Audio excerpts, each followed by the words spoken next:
Deputy Speaker, sir, thank you so much for giving me this opportunity. Sir, I must thank the Honorable Chief Minister for bringing a budget which has been laid out with certain policies which are very progressive.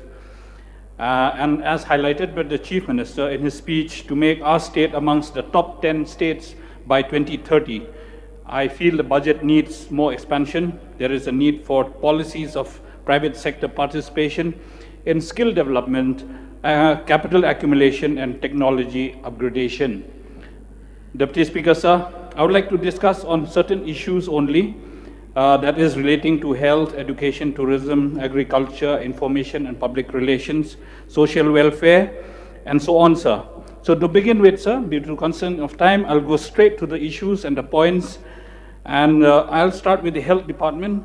Sir, I would like to quote Gautama Buddha when he says, to keep the body in good health is a duty, otherwise we shall not be able to keep our mind strong and clear. Sir, the 108 has delivered tremendous service to our people.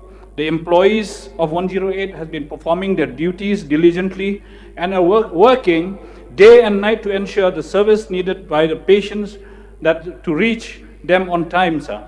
However, it is disheartening to see the employees' earning is hand to mouth after several employee strikes. The government through GVK had increased their salary. However, there was disparity in salary payments amongst the workers. The 108 employees had expressed their grief often through news channels and social medias as the government had overlooked their issues. Sir, the 108 is 100% state funded. However, the functioning is managed by the GVK agency. Sir, I would like to know from the Honorable Chief Minister, why can't 108 be managed by our own government? Why do we need to outsource an agency to manage our 108 services? And the government should consider self-managing this important functionary, and I request the government to kindly take this issue seriously.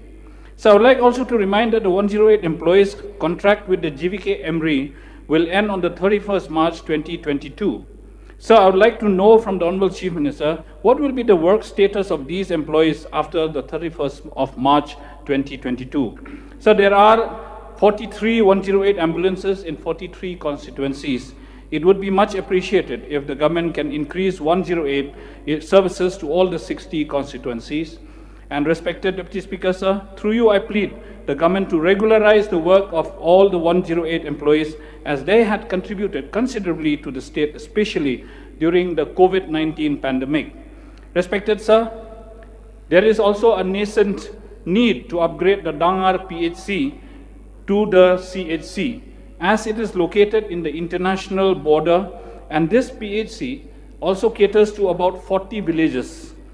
So the upgradation of the PHC will save many lives, as patients will not have to rush and travel all the way to Shillong to receive medical treatment, which is about 100 kilometers away. So next I'll come to education. So the future of our society lies in the hands of our teachers, and they play a big role in shaping and molding the minds of our children who are our future. So it is depressing to see that all our teachers, ranging from the SSA, Fort teachers, and the RMSA, face one issue after another. Respected sir, compulsory and quality education will not be attained by all if the education department is found lacking to tackle these issues. So a few days back, I had spoken about the plight of the SSA and the Fort teachers, and today I'm going to bring forth the problems of the RMSA teachers, sir. Sir, there is a huge disparity in salary payment to the RMSA teachers. The headmaster and headmistress of these schools are drawing same salary as that of the assistant teachers, sir. Moreover, well-trained and efficient teachers are resigning due to irregular disbursement of the salary, which has been pending for the last 5 months. Respected sir, I request the government to look into this matter, as the payment of salary should be regular and based on seniority, experience, and educational qualifications, sir. Sir, the question also arises on the longevity of their employment, as they have to renew their contract every year. And this is a serious matter that has led to insecurities among our teachers, sir. Beside the minimal salaries that they receive, they additionally wait months for the government to pay them, living on debts has unfortunately become a lifestyle for our teachers, as there is no other means to meet the needs of their families, sir. So I plead the government to take issue of the teachers seriously and provide the required infrastructure and the essential manpower that the RMSA schools deserve for the welfare of our students. Fencing of the school compound, appointment of chowkidars, appointment of office assistants, provide recreational equipment for the required and overall well-being of the students, sir. So the government had also given an assurance that residential schools will be constructed in every district. So, but till today, there are no reports on the progress of such schools which were already under construction. Respected sir, there is a residential school which was under construction in my constituency in Lauba area, and this school has not progressed any further since 2018, sir. So the construction is still incomplete, and I do not know when we will see the light of day of this residential school, sir. I would like also to bring to the notice of the Honorable Chief Minister that the part-time lecturers of the Kiang Nangba Government College in Joai were given a task to attend to the duties to the morning shift of the college, but are being deprived of their salary rights, which were supposed to be reimbursed to them by the government once a year. Today, they are paid a meager amount of rupees 5,000 only, while the government had made a bold move to accommodate maximum numbers of about 1,200 students in this particular college, sir. Therefore, Deputy Speaker, sir, through you, I request that the issue of the government, of the education department will be sorted as soon as possible, and not to forget even that the school deficit teachers should enjoy their pension benefits in the form of the DCRG as per the recommendation of the 5th Pay Commission, which is fixed at rupees 10 lakhs, sir. So on tourism, Meghalaya undoubtedly is a state blessed with scenic beauty. So Mawsynram is a major attraction for charming caves and featuring giant stalagmites. So we have not heard much of any tourism development in Mawsynram area, sir.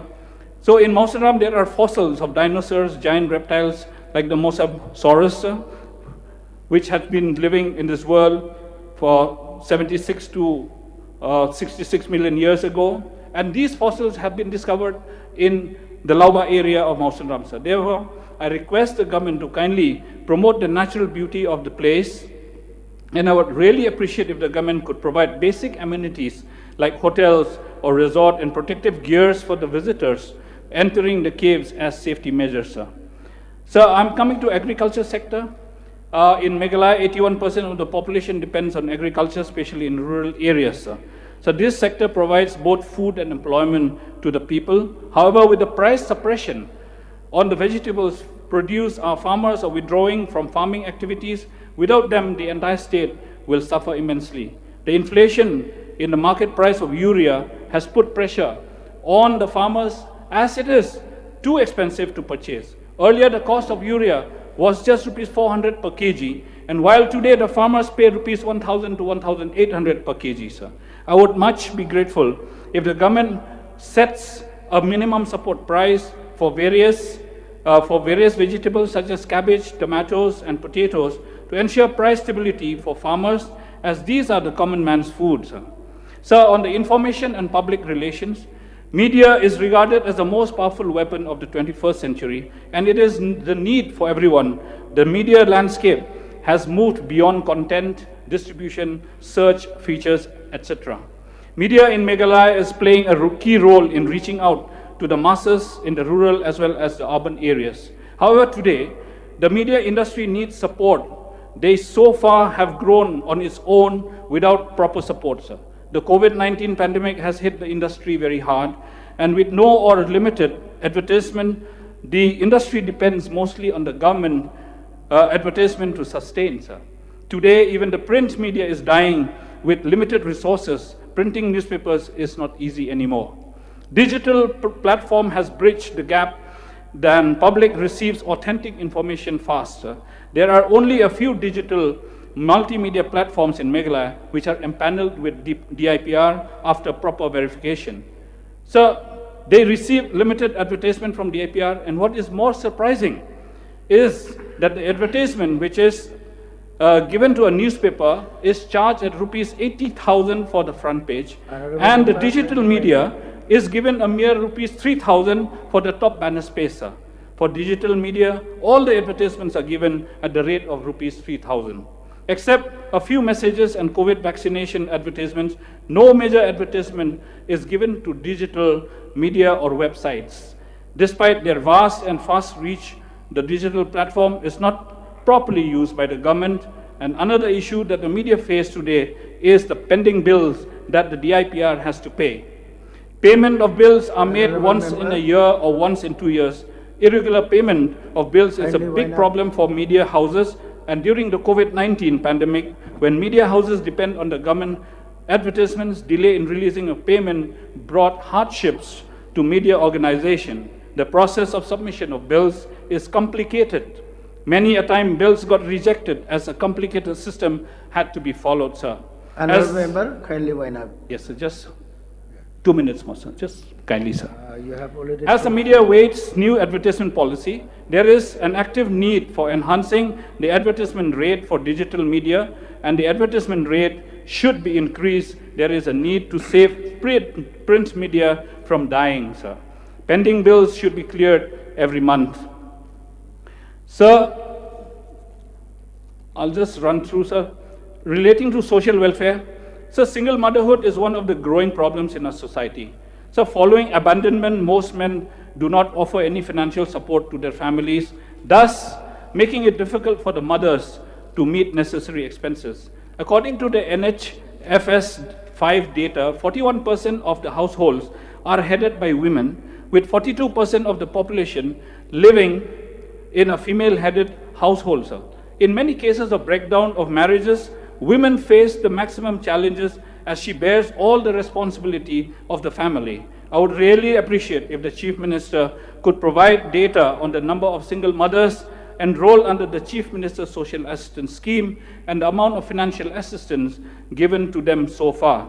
Sir, reservation of the people living with disability. So the Constitution of India ensures equality, freedom, justice and dignity of all individuals and implicitly mandates an inclusive society for all, including persons with disabilities, sir. So according to the census 2011, there are 2.68 crore persons with disabilities in India who constitute 2.13% of total population. So in Meghalaya, the number is 44,317, which constitutes about 1% of this population, sir. This includes the people with visual, hearing, speech, locomotor, intellectual and mental disabilities, and nearly 80% of this population resides in the rural areas. I request the Social Welfare Department to conduct the assessment of the persons with disability on a regular basis, as most of the people living with disability are residing in rural areas. And so I request the Honorable Chief Minister to kindly monitor the 3% job reservation for these disabled people. Sir, lastly, sir, I'd like to request the Honorable Chief Minister to kindly highlight on the status of the border hut at Rungku and Lalpani. In the morning, in the question hour, I saw the reply of the Honorable Industries Minister that the Rungku border hut is functional. But I would like to inform this August House that it is not functional and it has not yet started. So the information that was placed on the table of the House today in the question hour is quite wrong, sir. Lastly, I request the Honorable Chief Minister, time and again, I have reminded him to kindly remember Mawsynram to be upgraded to the civil subdivision, and I would like to request him to kindly consider whenever he considers giving civil subdivision to others, let Mawsynram be also on the priority list of the government. With these few words, I resume my seat. Thank you, sir.